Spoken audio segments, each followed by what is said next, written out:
बिस्मिल्लाहिर्रहमानिर्रहीम। अस्सलाम वालेकुम दोस्तों। उम्मीद करता हूँ कि अल्लाह की करम फजल से आप ठीक होंगे।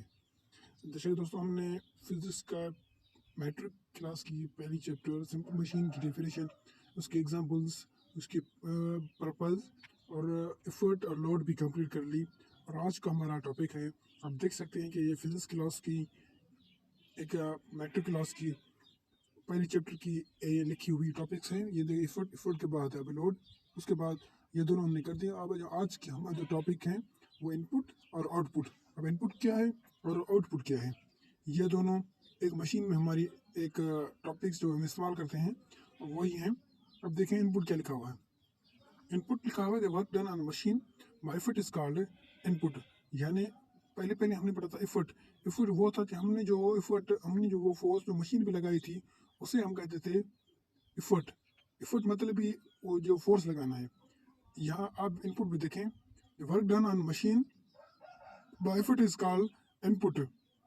वर्क डन ऑन मशीन, जो काम मशीन के जरिए की जाए उसे हम एफर्ट कहते हैं। F if P acts through a distance, then the work done by machine is called input is given by input equal to effort distance through which effort acts, input is equal to P into D। यानी देखें, ये कह रहे हैं कि आप जो machine पर फोर्स लगा रहे हैं, आप जो मशीन पर काम कर रहे हैं, तो आपको डिस्टेंस तय कर रहे हैं ना। मैं आपको एक मिसाल दे के समझता हूँ। मसलन यहाँ कोई मास पड़ी हुई थी।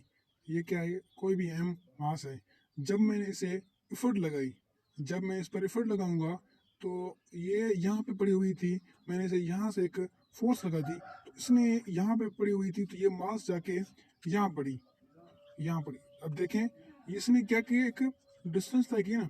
पहले था ये इक्विलिब्रियम पोजीशन में, इक्विलिब्रियम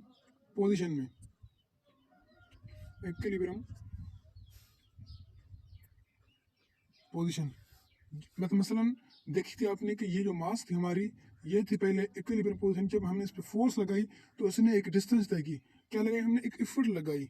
एफर्ट लगाने से एक किसने क्या की, डिस्टेंस तय की। यानी पहली पड़ी हुई थी मास, एक मास पड़ी हुई है ए पर। जब हम इसे एफर्ट लगाते हैं, जब इस पर फोर्स लगाते हैं, तो ये मास यहाँ पर मूवमेंट करके यहाँ पे आती है बी पर। तो इस पर हमने क्या किया, एक एफर्ट लगाया, उसने डिस्टेंस तय की। यानी आप किसी भी ऑब्जेक्ट पर, रेस्ट वाले ऑब्जेक्ट पर फोर्स लगा के उसे किसी दूसरी जगह से पहुंचाएं, उसे हम एफर्ट कहते हैं। मसलन कोई भी आपको चीज़ दी हुई है, वो एक डिस्टेंस पे पड़ी हुई है, और आप उसे एक फोर्स लगा कर एक दूसरी जगह ट्रैवल कर रहे हैं, दूसरी जगह उसे पहुंचा रहे हैं। जो भी आप इंपोर्ट एक्सपोर्ट करते हैं वो भी उसी में आता है। कि एक मसलन आपको कोई मास कोई वगैरह है कि मेरी वो चीज़ पड़ी हुई है, आप उसे उठा कर आइए। जो भी किसी के वो होते हैं ना मंडी वगैरह पर, कोई भी आप क्या करते हैं, जो पड़ी हुई चीज़ हो, या मसलन कुछ चीज़ें पड़ी हैं, आप इन पर यहाँ से आपका डायरेक्शन है एफर्ट का। ये एफर्ट कैसे डिफाइन होता है, पी से। ये क्या है, मास। अब ये जो मास पड़ी हुई थी, इस पे आपके एफर्ट लगाने से इस मास ने इस डायरेक्शन में अब यहाँ जाके पड़ी। जितनी आपने फोर्स लगाई, मसलन आपने 3 न्यूटन से फोर्स लगाई, जब आपने इसे 3 न्यूटन का फोर्स लगाई तो ये मास जाके यहाँ पे आ गई। इसने क्या किया, डिस्टेंस तय की। ये क्या हो गया, डिस्टेंस। यही इसे कहते हैं हम एफर्ट। यानी आपके फोर्स लगाने से कोई ऑब्जेक्ट एक जगह से दूसरी जगह मूव करे, इसे हम डिस्टेंस कहते हैं। यानी आपके किसी भी एफर्ट करने से एक जगह से दूसरी जगह बॉडी जब मूवमेंट करे, उसे कहते हैं हम एफर्ट। उसने डिस्टेंस तय की, यही है एफर्ट। अब आए आउटपुट। इनपुट और आउटपुट में ज़्यादा कोई फ़र्क नहीं। आउटपुट जैसे कि आपने पढ़ा था एफर्ट और लोड में क्या थी, वहाँ पे हम एक कोई भी वजनदार चीज उठा रहे थे लोड में, और एफर्ट में हम कोई किसी भी जगह पर वो फोर्स लगा रहे थे, एक जोर लगा रहे थे। आउटपुट क्या है, the work done by machine on a weight, on the weight is called if machine moves a load W through a distance done or output of machine is given by। यानी work done by machine के जरिए कोई काम की जाए, on the weight is called output. कोई भी मास हो उसे हम आउटपुट कहते हैं। इफ मशीन मूव्स लोड, या कोई भी अगर मशीन है वो वजनदार वो किसी मास को एक दूसरी जगह पर पहुंचा रही है थ्रू अ डिस्टेंस, कोई भी मुफासले के जरिए। एच कहते हैं आप हाइट को। दी डन दी देन दी डन are output of machine is given by, यानी आपको पता हो कोई भी मास हो, अगर हम उस पर एफर्ट लगा रहे हैं तो एक एक पड़ी हुई चीज़ एक दूसरी जगह पर सफ़र कर रही है और एक दूसरी जगह पर मूवमेंट कर जाएगी, और एक कोई भी ऑब्जेक्ट हमारी मास हो उसे यहाँ पर आप ऊपर हैंग करके उठाएंगे तो वो एक हाइट तय करेगी। मैं मिसाल देकर समझता हूँ।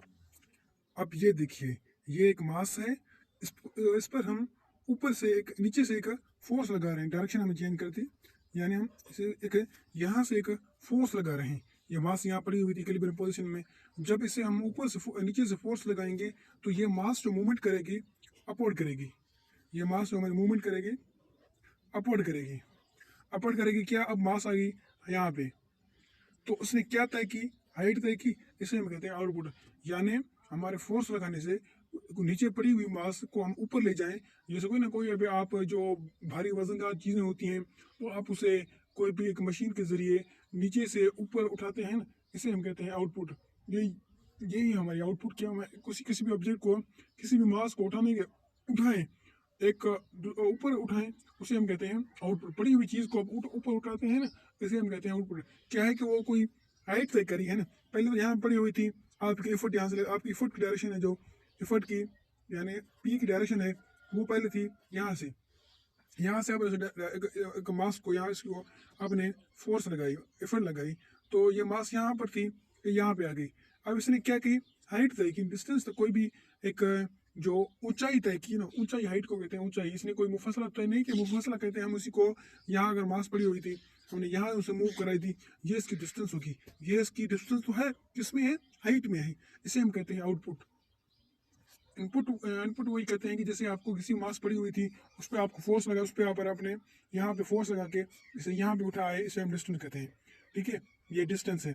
यहाँ पे पड़ी हुई थी, अगर यहाँ पे पड़ी थी, यहाँ पे आप इफर्ट लगा के मास यहाँ आ गई, ये भी डिस्टेंस होगी, इफर्ट होगी। ऊपर पड़ी हुई कोई भी मास ऊपर पड़ी हुई है न, कोई ऊपर नहीं कह सकती, हमेशा हाइट नीचे से अपवर्ड मूव करती है। यहाँ पर मास पड़ी हुई थी, यहाँ पर आ गई, ये क्या होगी हमारी आउटपुट होगी। यानी नीचे पड़ी हुई इक्विलिब्रियम को हमने एफर्ट लगाई और एफर्ट लगाने से हमें मास ने कोई हाइट तय की, ऊंचाई तय की, कोई बुलंदी तय की, उसे हम कहते हैं आउटपुट। तो यही थी हमारे इनपुट और आउटपुट के दोनों टॉपिक हमने क्लियर कर दिए। अगर इन दोनों में से कोई भी किस्म का आपको सवाल हो तो आप कमेंट सेक्शन में पूछ सकते हैं। काइंडली हमारे चैनल को सब्सक्राइब करना ना भूलना, काइंडली सब्सक्राइब और करना, लाइक कमेंट शेयर लाजमी करना। Thank you. अल्लाह आपकी हिफाजत करे।